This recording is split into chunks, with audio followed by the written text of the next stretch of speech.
आज मैं आपके साथ दो लोगों की कहानी शेयर करूंगा। वो दोनों सऊदी अरेबिया में 2018 में वर्किंग वीज़ा पर आए थे। दोनों के पास सेम क्वालिफिकेशन थी, सेम सेट ऑफ स्किल्स और एक्सपीरियंस था।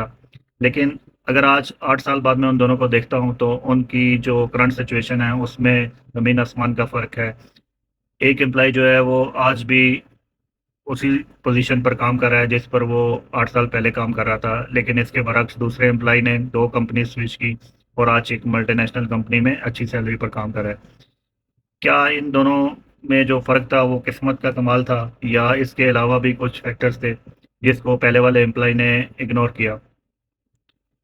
तो आज की वीडियो में हम उन फैक्टर्स पर या उन गलतियों पर बात करेंगे। मेरा नाम है बशारत अली और आप देख रहे हैं मेरा चैनल राइट इन्फोपीडिया।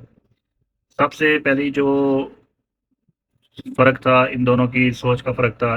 पहले वाला एम्प्लॉय ये सोचता था कि हर साल एक चीज़ बढ़ रही है और वो है एक्सपीरियंस। जैसे-जैसे मेरा एक्सपीरियंस बढ़ेगा, वैसे-वैसे मैं प्रमोट भी हो जाऊँगा।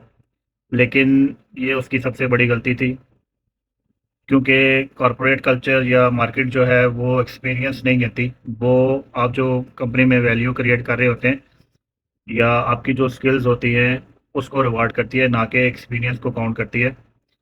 8 साल का एक्सपीरियंस का मतलब ये नहीं कि आपने 8 साल ग्रो किया है। ये भी हो सकता है कि एक ही साल का एक्सपीरियंस 8 साल जो है वो रिपीट हुआ हो। दूसरी जो गलती इस एम्प्लॉय ने की वो थी विजिबिलिटी। उसने अपने काम की विजिबिलिटी नहीं क्रिएट की। वो ये सोचता था कि मेरा काम बोलता है। उसके वो ये सोचता था कि उसके मैनेजर को मालूम है कि वो क्या कर रहा है। लेकिन कॉर्पोरेट वर्ल्ड में आपको अपने काम की विजिबिलिटी क्रिएट करना बहुत ज़रूरी है, क्योंकि विजिबिलिटी क्रिएट करने से आपके इमीडिएट बॉसेस और मैनेजर्स को ये पता होता है कि आप क्या वैल्यू क्रिएट करें कंपनी के लिए। तो अपने काम की विजिबिलिटी क्रिएट करना जो है वो कोई एरोगेंस नहीं है, वो एक प्रोफेशनलिज्म है। तीसरी जो इसने गलती की वो ये थी कि लर्निंग को बिल्कुल स्टॉप कर दिया। जो सेट ऑफ स्किल, जो नॉलेज इसके पास 8 साल पहले था, वही उसी से काम चलाता रहा और उसने कोई भी नया सर्टिफिकेट या प्रोफेशनल क्वालिफिकेशन हासिल नहीं की, जिसकी वजह से उसकी जो स्किल्स थी वो मार्केट से साथ अप टू डेट नहीं थी। और तीस चौथी जो गलती उसने की वो नेटवर्किंग पे बिल्कुल फोकस नहीं किया। सुबह ऑफिस आया, काम किया और घर चला गया। किसी के साथ कोई प्रोफेशनल रिलेशनशिप बिल्ड नहीं किया, कोई कॉन्फ्रेंस वगैरह अटेंड नहीं की, प्रोफेशनल से मिला नहीं। तो नॉर्मली आजकल ये होता है कि जब आप जॉब स्विच कर रहे होते हैं तो जॉब पोर्टल्स पे एडवर्टाइज तो होती है, लेकिन अच्छी पोजीशंस या अच्छी जॉब्स जो हैं वो ऑलरेडी बेस्ड ऑन रेफरेंस या बेस्ड ऑन कनेक्शंस वो ऑलरेडी फिल हो जाती हैं।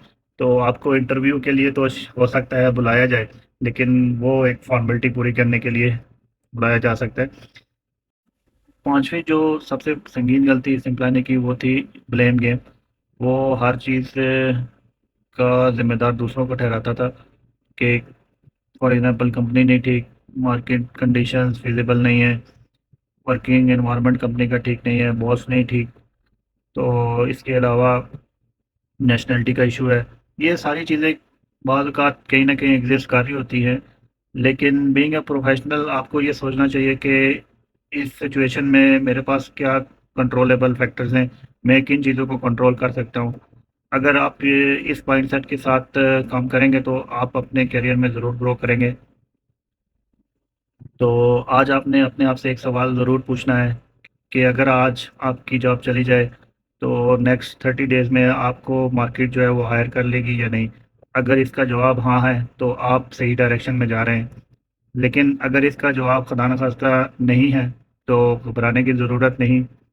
अपनी मार्केट वैल्यू पर काम करें, अपनी स्किल्स को इम्प्रूव करें, क्योंकि सबसे सिक्योर जॉब मेरे नज़दीक वो नहीं है जो आपके पास है।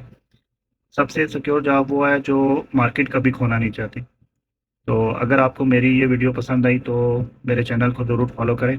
मिलते हैं नए वीडियो में नए लेसन के साथ, तब तक के लिए अल्लाह हाफिज़। अस्सलाम वालेकुम।